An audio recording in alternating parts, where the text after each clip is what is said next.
হচ্ছে আমার DJ Mavic mini.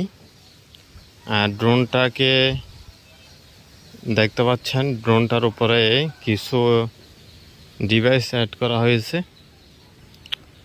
এই ডিভাইসগুলো মূলত হচ্ছে এখানে ড্রপ একটা ব্যাটারি দেখতে পাচ্ছেন চেম্পনি। এই ব্যাটারিটাকে ড্রপ করার জন্য এই মেকানিজমটা ব্যবহার করেছি। আর এখানে আমরা অপারেট করার জন্য দুইটি ট্রান্সমিটার ব্যবহার করব। একটু তো গাইস, আমাদের ড্রোন কিন্তু এখন ফ্লাই করতেছে। দেখতে পাচ্ছেন কি সুন্দরভাবে স্টেবল রয়েছে অতিরিক্ত বাতাসের মধ্যেও।